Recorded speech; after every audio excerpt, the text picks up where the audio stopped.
자, 이번 시간은요, 우리가 마케팅 정리해드린다고 했죠. 마케팅 노사가도 하죠. 자, 마케팅은 이제 세 가지가 있다는 거 꼭 기억하시고요. 마케팅의 세 가지 전략이 이제 나옵니다. 부동산 마케팅의 세 가지 전략. 자, 우리가 앞서서 공부를 했기 때문에 시장 점유 마케팅이라는 게 있다 라고 들어갑니다. 그럼 시장 점유는, 자, 공급자가 점유를 해요. 그래서 공급자가 시장을 점유해서 틈새 시장을 또 점유한다. 그죠? 시장을 선정해서. 두 가지가 있거든요. 그래서 이번 과정은 그냥 이런 게 있다라는 것만 STP 전략이라는 걸 써요. 자, 주거용에 사용되는데, 건설회사가 어떻습니까? STP라는 것은 STP, 먼저 시장 세분화예요. 시장 세분화라는 자체는 우리가 사람을 나눕니다. 사람을 나눠서 내가 팔고 싶은 사람들을 나눠서 이 세분화된 시장에서 타겟이에요. 타겟은 표적시장 선정. 내가 타겟으로 하는 사람을 선정한 다음에 그 사람들한테 차별화시켜서 포지셔닝, 제품을 차별화시켜서 공급 상품을 어디에다 위치할지를 보는 거고요. 그 다음 이제 포피 믹스라는 것은 네 가지예요. 믹스 전략. 그래서 자, 프로덕은 제품입니다. 제품을 차별화시키고, 프라이스는 가격이죠. 자, 플레이스라는 건 유통 경로예요. 자, 그래서 내가 직접 하느냐, 분양대에서 맡기느냐. 자, 프로모션은 판매 촉진인데요. 우리가 왜 모델하우스 같은 경우는 경품 같은 건 안 하잖아요. 이렇게 이제 정리하시면 될 것 같고요.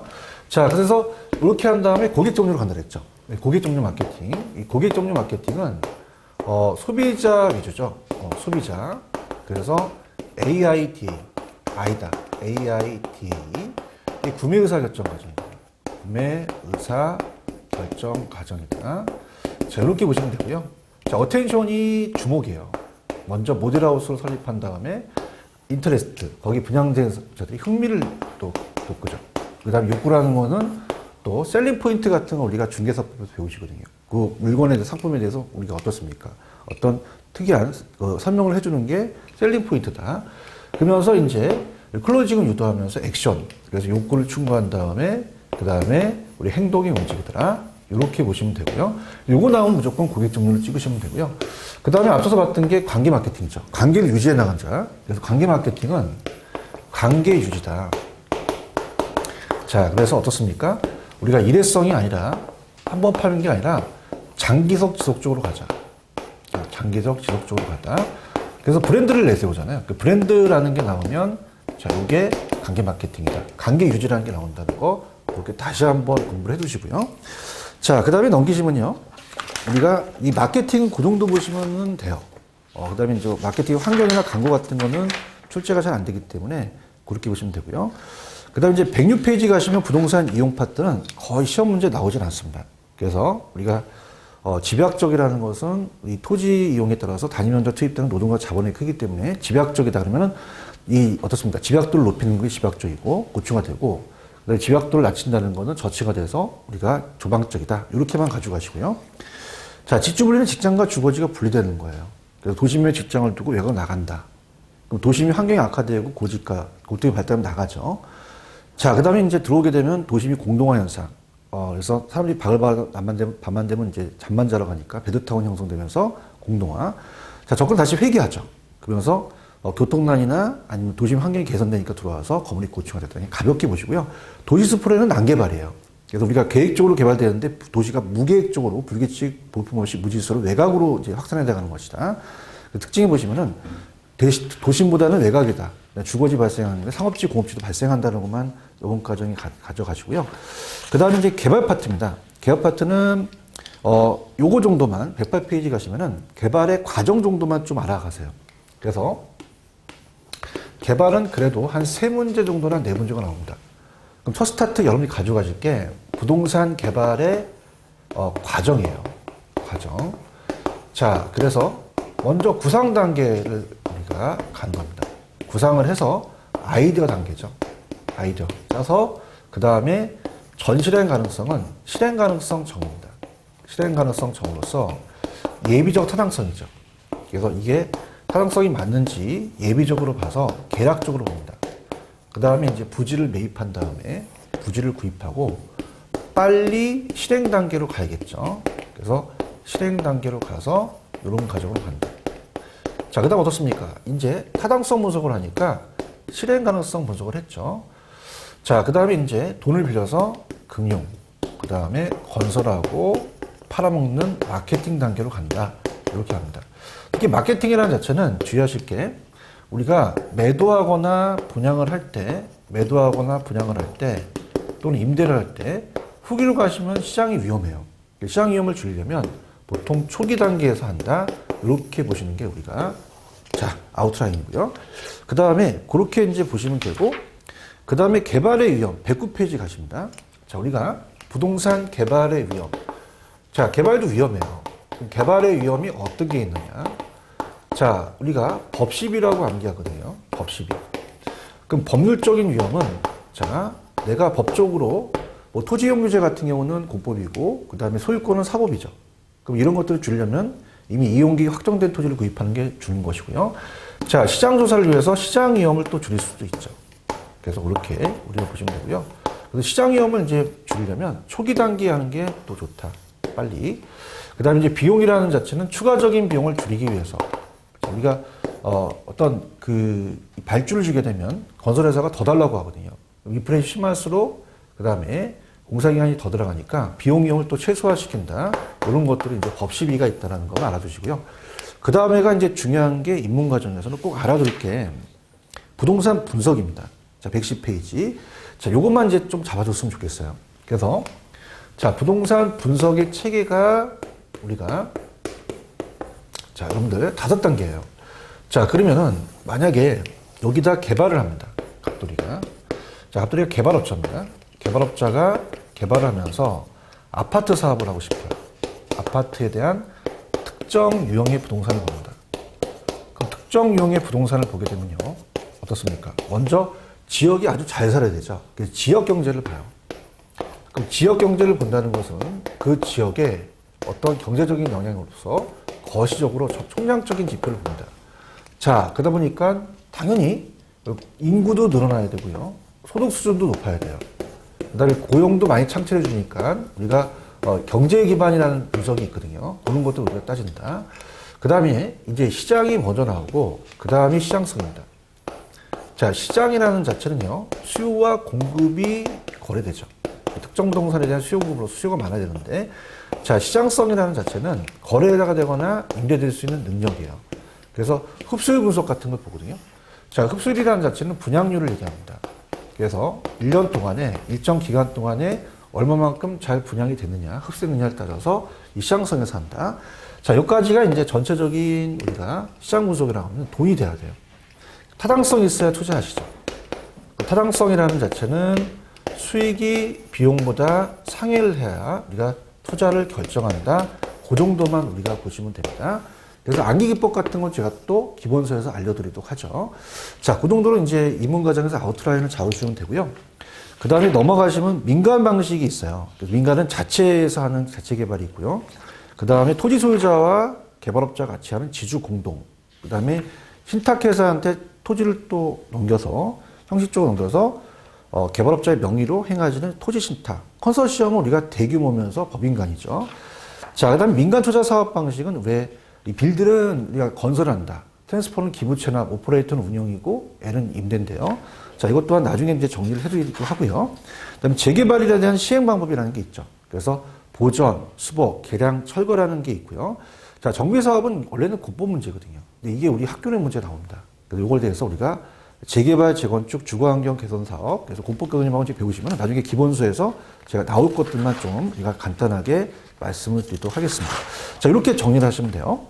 자, 그 다음에 이제 빨리 감정평가가 중요합니다. 감정평가가 문제가 7문제나 출제가 돼요. 그래서 우리가, 입문 과정의 마지막에 이제 감정평가를 좀 자세하게 좀 해드리려고 하는데요. 자, 119페이지 가시면 감정평가의 기초인원입니다. 자, 그래서 감정평가 파트가 문제 비중이 높다. 제가 이제 감정평가에서 강의하는데, 자, 제가 이제 이런 것들을 염두에 팁을 드려요. 3월 달에 감정평가 시험이 있는데, 그것이 10월 달에 문제에 영향을 주기 때문에 감정평가 문제를 마스터하셔야 됩니다. 감정평가도 이렇게 어렵진 않습니다, 학교로는. 자, 그래서, 자, 우리가 감정평가 파트, 부동산 감정평가론. 자, 나온다면은 한 6에서 7문제 예상이 합니다. 자, 8문제가량 출제되는데 보통 여든 한 7문제가 우리가 맥시멈이에요. 그래서 감정평가라는 자체를 우리가 들어보시면 감정평가라는 정의로 갑니다. 그럼 평가사가 따로 토지와 건물 등을 우리가 어때요? 가치를 살펴서 가치를 판정해서 가격으로 매기거든요. 그래서 가치를 판정해서 가격을 매기는 게 평가 과정입니다. 자, 그래서 이렇게 해서 감정평가에 대한 그 정의를 봤고요. 그 다음에 이제 뭐가 여러분들이 좀 우리 구체적으로 시험 문제 잘 나오냐면 119페이지 감정평가의 분류에 감정평가상의 규칙상의 개별평가 원칙 일괄 구분 부분입니다. 자, 기본서에서 제가 토지의 용어에서 획지와 필지를 배우실 거거든요. 연결이 돼요. 그래서 여기는 반드시 우리가 인문 과정에 가져가셔야 되는데요. 자, 우리나라 감정평가에 관한 규칙, 감칙이라고 합니다. 이 감칙에서 시험 문제가 한 3, 4문제 정도가 출제가 돼요. 자, 잡으시는데요. 자, 우리나라는 개별평가가 원칙이에요. 개별평가. 개별평가를 원칙으로 갑니다. 원칙으로. 그래서 개별로 하는 게 원칙이죠. 근데 예외가 있어요. 예외가 3가지가 있습니다. 자, 우리가 구분이 있고요. 그 다음에 일괄이 있고요. 그 다음에 부분평가가 있습니다. 자, 구분은요, 한 필지라도 가치를 달리합니다. 그죠? 그래서 우리는 주유소와 카센터로 사용할 수 있죠. 그 다음 이건 어떤 게 크냐면, 자, 하나의 물건이라도 가치를 달리비죠. 가치를 달리라는 게 나오면 무조건 구분이에요. 구분해서 가는 거고요. 자, 그 다음에 일괄은요, 둘 이상의 물건이 일체로 거래되는 불가분의 관계는 일괄해서 가고요. 부분이라는 건 어떤 거냐면 일부분이에요. 자, 구분하고 다릅니다. 그래서 일부분을 평가한다는 것은 자, 일체로 이용되는 물건에 우리가 수용시 보상평가를 해줄 수 있잖아요. 거기에 대한 일부분만 평가한다. 자, 그래서 책에 제가 밑줄을 그렸습니다. 펜 들어보세요. 자, 개별로 하는 게 원칙입니다. 그래서 평가의 규칙에 평가는 대상 물건보다 개별로 하여한다 밑줄. 예외적으로 일괄 구분 부분이 있죠. 자, 일괄이라는 거는 둘 이상에 대한 필지를 하나로 묶어버려요. 그럼 일체로, 자, 둘 이상 동그라미, 일체로, 상호 간의 용도상 불가분 동그라미, 일괄 평가할 수 있다. 구분이라는 건 가장 중요한 게 하나의 물건에도 가치를 달리한다는 게 중요합니다. 그 다음 부분은 일체로 이용되는 일부분, 그렇게 체크하시고요. 그 다음에 넘겨보시면은, 우리가, 현황은 현황 있는 대로 평가하는 게 현황 평가고요. 그 다음에 필수적은 임의적이 아니라 필수적으로 간다. 그래서 이렇게 해서 우리가 경매평가 같은 거는 이제 필수적이거든요. 그래서 현황은 주어진 상태로 가기 때문에 감정평가에 관한 규칙이 중요합니다. 현황 기준을 원칙으로 해요. 그래서 우리가 기준 시점에 대상 물건의 이용상, 불법적인 일시적인 이용은 제외하고요. 공법상 제한을 받는 상태로 간다. 근데 조건을 붙여 감정평가할 수도 있다. 자, 기한부하고 조건부가 묶어보시면, 자, 우리가 이 조건 자체를 붙여서 현황의 외로 들 수 있고요. 소급과 기한은 중요한 게 이 기준점은 가격 조사를 완료한 날짜가 원칙이에요. 그런데 우리가 장래에 도래할 미래 시점을 갖고 가는 거는 기한부, 과거는 소급이다. 이렇게 가져가시고요. 그 다음에 가격 이론에서는 가치와 가격을 제가 여기 21페이지 가시면 박스가 하나 있어요. 자, 이걸 이제 말씀을 드려볼게요. 자, 가치와 가격이라는 부분도 출제가 됩니다. 하나 정도 발표인데요. 자, 감정평가라는 것은 가치를 살펴서 가격을 매겨요. 그래서 감정평가에서 우리가 정의가 감정평가라는 것은 가치를 살펴서 가격으로 표시한다 그랬습니다. 가격이 우리가 가액이라고 하는데 가격이라고 또 하죠. 자, 가치가 높으면 가격도 높기 때문에 비례관계고요. 자, 우리가 박스에 있는 걸 보세요. 만약에 자, 지금 박스의 가격이라는 것은 매수인과 매도인 간에 지불된 금액입니다. 그럼 과거에 거래가 됐어요. 그럼 과거에 거래가 된 거는 중개사가 전문가죠.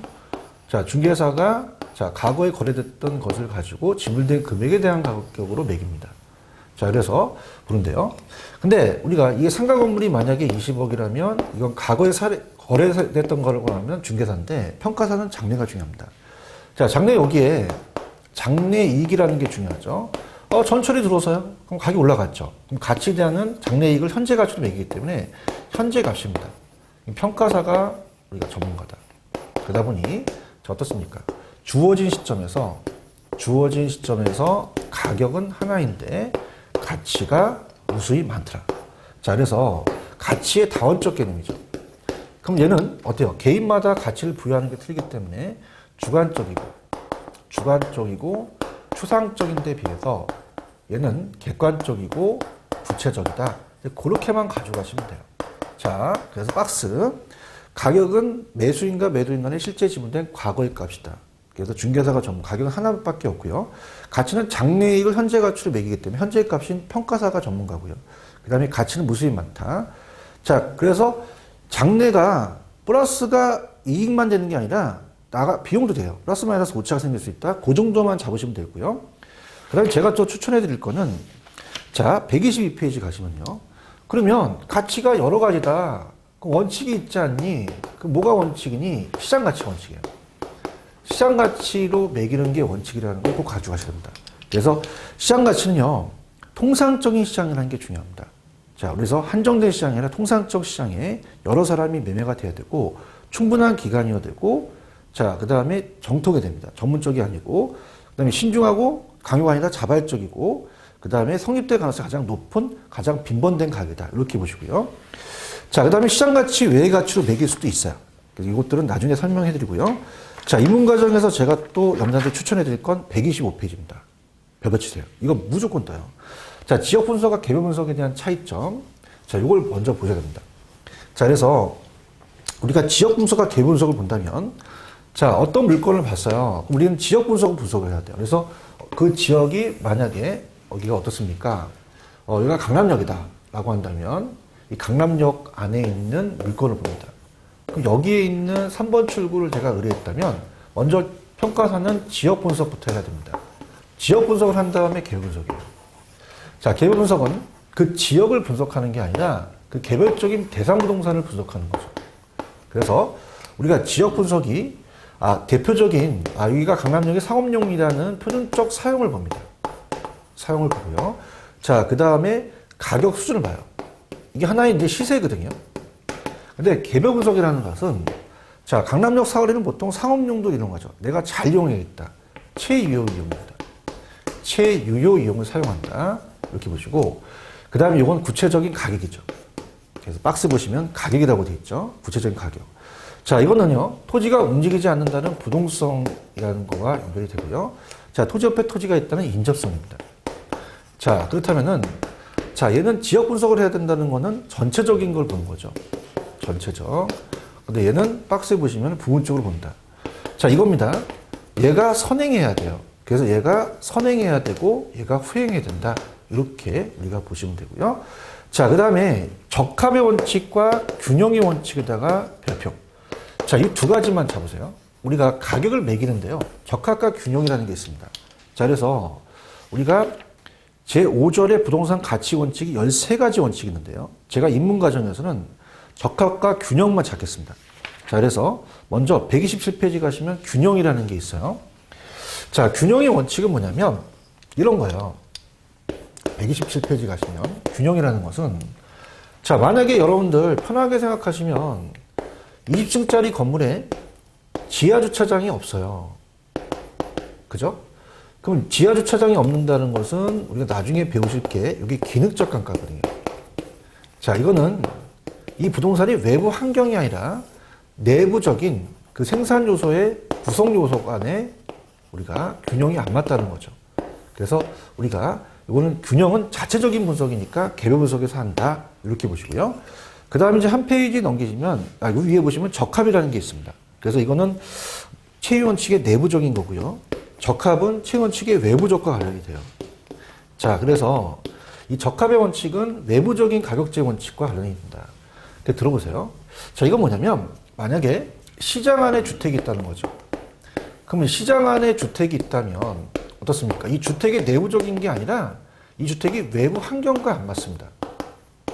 자, 그럼 이건 고칠 수가 없어요. 치유가 안 되니까 우리가 경제적 감가라고 한다. 그렇기 때문에 지역 분석과 관련된다. 이 정도만 알아두시면 우리가 시험 문제 실질적으로 지역 분석과 개별 분석, 그다음에 적합과 균형의 원칙을 비교하는 게 한 문제 한 문제 뜰 수가 있어요. 그래서 전체적인 틀을 좀 잡아줬으면 하고요. 그 다음에 자, 넘기시면 이제 감정평가 3방식입니다. 129페이지로 가시면은 자, 마지막으로 여러분들 이제 감정평가의 입문 과정에서 우리가 좀 잡아주실 게 3방식 7방법이라고 되어 있죠. 그러니까 평가사가 평가를 해요. 평가를 하면서 우리가 감정평가에 대해서 3방식이 있고 7방법이 있다는 거를 꼭 인문과정에서 가져가셔야 됩니다. 자, 그래서 감정평가에 제가 제목을 3방식 7방법으로 적겠습니다. 감정평가에 3방식 7방법. 자, 원래 6방법인데 우리가 하나가 더 들어갔어요. 자, 그러면 첫 번째 3년성이라는 게 있습니다. 가격의 3년성. 자, 가격의 3년성이라는 건요. 자, 이 분필을 만들 때 비용이 들어갑니다. 그걸 비용성이라고 합니다. 비용성. 자, 비용성이라고 하는 것은 자, 이게 원가가 얼마가 중요한 거죠.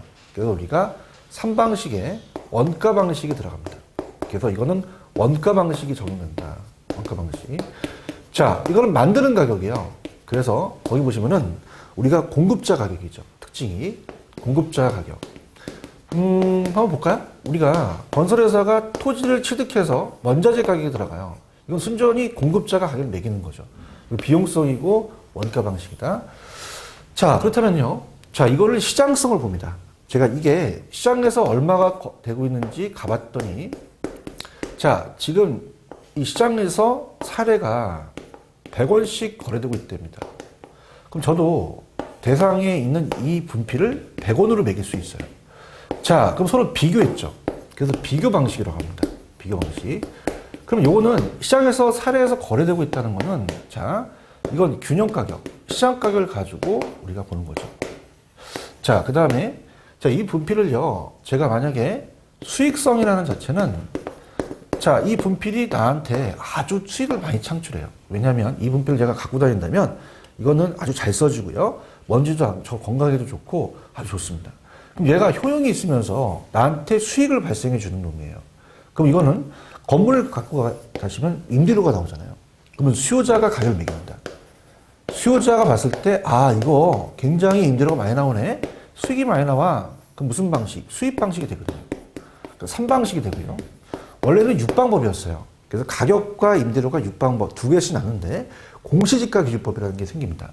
자, 그래서 자, 6방법이었는데 첫 번째는 6방법이죠.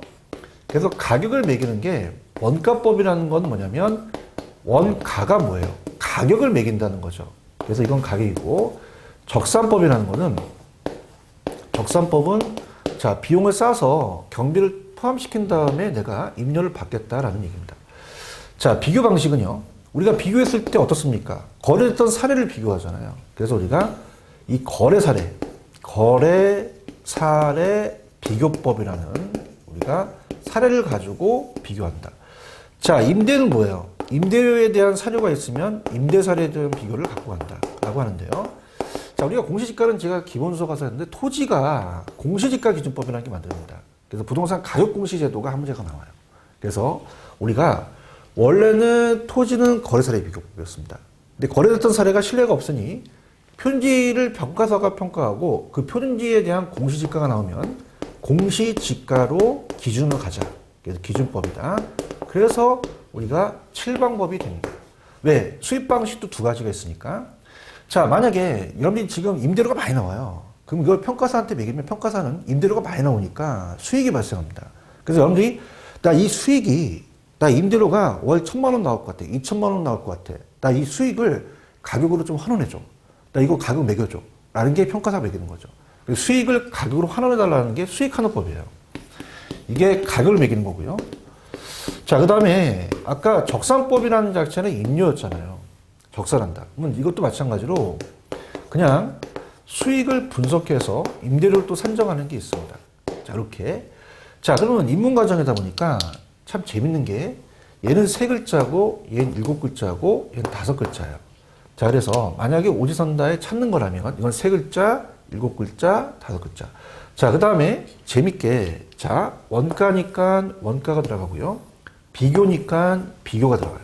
근데 주의하실 게 토지는 공시지가 기준법입니다. 비교법이 아니에요. 그러니까 왜 그러냐면 옛날엔 거래 사례를 비교하라고 그랬는데 자, 지금 뭐냐면 정부가 법을 만든 게 표준지라는 평가사가 매겼다면 이 표준지로서 공시지가를 기준으로 가라는 거예요. 기준으로.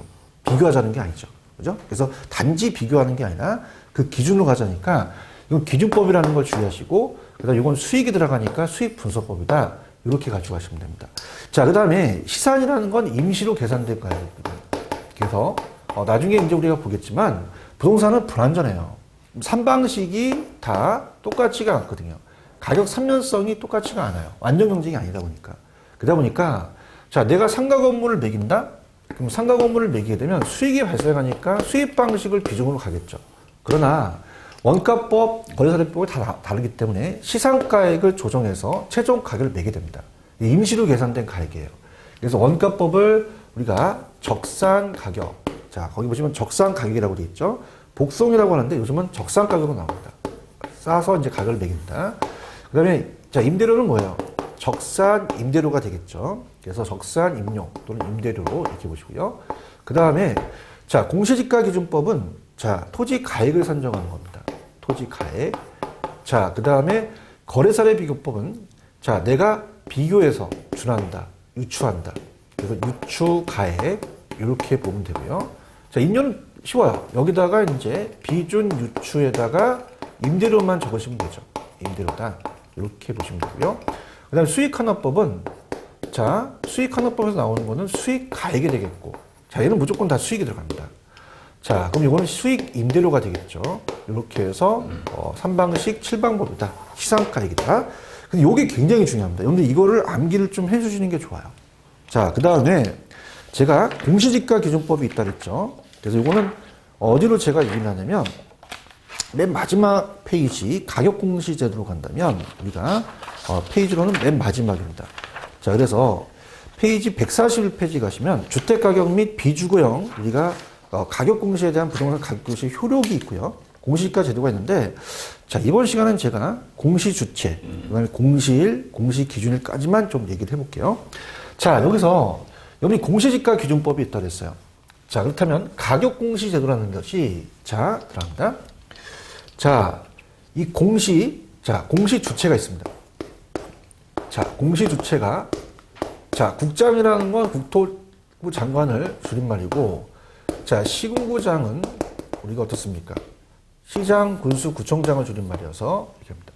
그럼 개별만 시군구장이 하고 나머지 다 국장이 하거든요. 자, 이렇게 좀 봤으면 좋겠고요. 자, 그 다음에 이제 우리가 공시 기준일이 있습니다. 자, 공시 기준일은 자, 1월 1일이에요. 다 1월 1일이고요. 결정 공시하는 날짜가 다릅니다. 자, 그래서 토지 공시제도가 먼저 만들어져요. 그러면서 우리가 표준지 공시지가와 그 다음에 개별 공시지가라는 게 있죠. 자, 그럼 우리가 들어갑니다. 결정 공시주체가 있다. 개별만 시장이 하더라. 그냥 시장이라고 제가 이렇게 할게요. 나머지는 다 누구다? 국장. 그러면 표준지도 국장이 결정 공시하죠. 근데 공시일은 틀립니다. 결정 공시일은. 자, 우리가 말일을 외울 필요 없어요. 얘는 2월 말일날 하고요. 그 다음에 얘는 5월 30일날 합니다. 자, 그럼 다 말일이니까 2호로 암기하시죠. 자, 그러면서 노무현 대통령 정권 들어오면서 주택도 가격 공시를 하자는 겁니다. 집값이 올라가니까. 그럼 주택이라는 것은 두 가지가 있어요. 우리가 단독주택하고 공동주택이 있습니다. 자, 아파트가 공동주택이기 때문에 이건 한국감정원에서 전수조라거든요. 근데 단독은 표준과 개별로 나눕니다. 그럼 표준주택과 그 다음에 개별주택으로 나눈다. 그럼 공동주택은 나눌 필요가 없거든요. 자, 그러면 어떻게 돼요? 개별만 시장이 결정 공시하더라. 그 다음에 다 국장이더라. 그렇게만 가져가시면 돼요. 그 다음에 2호고요. 얘는 144예요. 그건 무슨 말이냐? 자, 1월 말, 4월 말, 4월 30일이 되겠죠? 4월 말 이렇게 되겠습니다. 144를 외우시고요. 그 다음에 이제 우리가 박근혜 대통령 정부가 들어오면서 비주거형도 사무실 같은 것도 상가 건물 같은 것도 우리가 공시를 하자는 거예요. 이건 쉬워요. 단독을 일반이라고 하고 그 다음에 단독을 일반이라고 하고 공동을 집합이라고 그래요. 그러면 일반은 두 가지 나누죠. 표준 비주거형과 그 다음에 개별 비주거형이 있습니다. 그러면 어떻습니까? 개별만 시장이 하죠. 자, 시장이 하고 나머지 다 국장이 하더라. 그럼 얘는 어때요? 구분하지 않고 국장이 하더라. 그럼 얘도 144가 되겠죠. 이렇게. 요것만 좀 잡아줬으면 합니다. 자, 그래서 어떻습니까? 자, 거기 박스를 보시면은 토지는 감정평가가 표준공시가, 개별공시가 있는데 개별만 시장이 하고 표준적인 국장 2월 말 5월 30일 2호 암기하시기 바랍니다. 그 다음에 우리가 보통 토지는 평가사가 표준지를 매겨요. 근데 우리가 중요한 거는 표준택에 대해서는 원래는 평가사가 있는데 한국 감정으로 넘어갑니다. 그래서 단독 공동이 있다. 단독은 표준과 개별, 공동은 공동이 있다. 그래서 시장이 개별만 하고 나머지는 다 국장이 하더라. 그래서 우리가 144, 1월 말 4월 30일, 4월 30일. 자, 비주공은 달라요. 나중에 얘기하지만 이거는 표준은 우리가 감정평가 없잖아. 감정원 또 감정원이라는 우리가 감정평가원이라는 게 있죠. 감정평가. 그래서 감정원에서 이제 하고요. 한국감정원입니다. 그래서 이제 개별만 신구장이 하고 나머지는 다 국장이 하더라. 그래서 144가 똑같다. 이렇게만 보시면 됩니다. 그래서 감정평가의 3방식 6방법이라는 거와 이 공시지가 제도로 감정평가를 임무를 마치면요. 그 나머지에 대한 사를 우리가 평가해서 다시 한번 천천히 우리가 나가도록 할게요. 자, 입문과정. 자, 이걸로 마치도록 하겠습니다. 다음에 기본서에서 찾아뵙도록 하겠습니다. 감사합니다.